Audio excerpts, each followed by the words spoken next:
বছরে 1 থেকে 2 বারই বাড়ি যাওয়ার প্ল্যান হয়। যখন আবার ক্যাম্পে ফেরত আসি, পাশের বাড়ির দিদিরাই কিন্তু প্রথম দিন ইনভাইট করে তাদের বাড়িতে খাওয়ায়। সো দিনটা ছিল আজকে আমার। পাশের বাড়ির নেইবার গেছিলো ছুটিতে বাড়ি, তাই জন্য তার জন্য লাঞ্চে বানাচ্ছি আমি এলাহি আয়োজন। বেশ এমন কিছু নয়, বানাচ্ছি মিক্স ভেজ, পনির আর রাইস আর রুটি। তো মিক্স ভেজের মধ্যে এভরিথিং দিয়ে দিয়েছি। তড়কা কিছুই নয়, 5 ফোড়নের তড়কা, তেজপাতা আর শুকি মির্চ দিয়েছি তড়কাতে। আর ব্যাস সম্পূর্ণ মিক্স ভেজ দিয়ে ওর মধ্যে আমি দিয়ে দিয়েছি লবণ আর হলুদ, কোনো মশলাপাতি কিছু নয়। আর এইদিকে চলছে আমার পনির। পনিরের মধ্যে আমি প্রথমে তেলে দিয়ে দিয়েছি তেজপাতা আর শুকি মির্চ, তারপর আমি টমেটো পেস্ট একটু ভুনে যাওয়ার পর আমি ম্যারিনেট করা পনির দিয়ে দিয়েছি।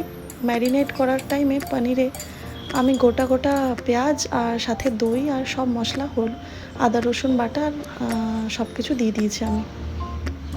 ব্যাস এটাকে ভালোভাবে কষে নিতে হবে। এরকম পদ্ধতিতে পনির করলে খুব তাড়াতাড়ি হয়ে যায়, কোনো ঝামেলা থাকে না, মানে পনির টনির ভাজার কোনো ঝামেলা থাকে না, বাট টেস্ট হয় খুব দারুণ। এইদিকে আমার হয়ে গেছে মিক্স ভেজ।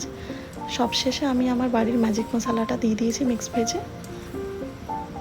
একটু নাড়াচাড়া করে নিতে হবে। ওর মধ্যে একটু আমি ভিডিওগুলো স্ক্রল করে নিচ্ছিলাম। এরকম মোবাইল দেখতে দেখতে কিন্তু রান্নাটা খুব তাড়াতাড়ি হয়ে যায়, বোঝা যায় না যে আমি রান্না করলাম না কি করলাম।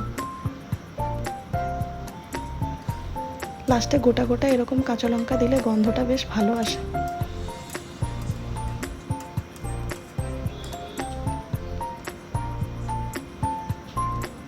লাস্টে আমি স্বাদ মতন লবণ দিয়ে দিচ্ছি।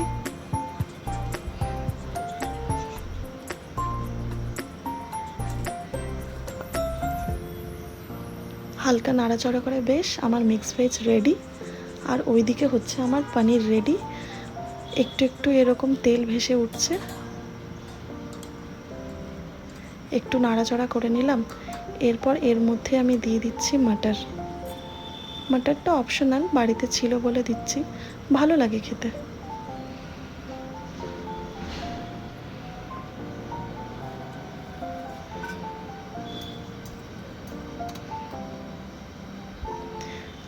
তারপর একটু মালাই দিয়ে দিচ্ছি।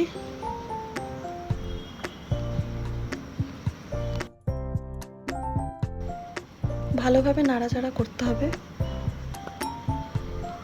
ব্যাস আমার রেডি পনির। ওইদিকে আমি জিরা রাইস বানিয়েছিলাম, ঘি দেওয়া রুটি বানিয়েছিলাম। এই যে আমার মিক্স ভেজ, এই যে আমার পনির, সাথে গরমে তো রায়তা অবশ্যই, এটা পটলের চাটনি। ব্যাস তাদের জন্য লাঞ্চ আমার রেডি। ভালোভাবে প্যাক করে দিয়ে আসলাম তাদের বাড়িতে। তারপর আমি রেডি হলাম। আমাদের ক্যাম্পে ছিল লেডিস গেট টুগেদার, তার জন্যই এত ঠাটবার।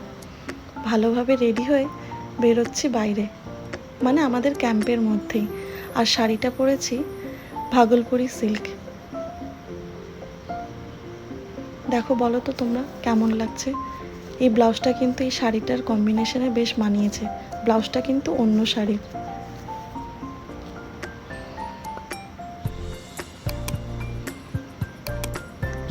সো তোমাদের এই শাড়িটা কেমন লাগলো অবশ্যই আমাকে কমেন্ট সেকশনে জানাবে। আর আমার এই ভিডিওটা তোমাদের কেমন লাগলো এটাও আমাকে জানাবে। So hope you guys like the video and don't forget to subscribe my channel. Thank you so much.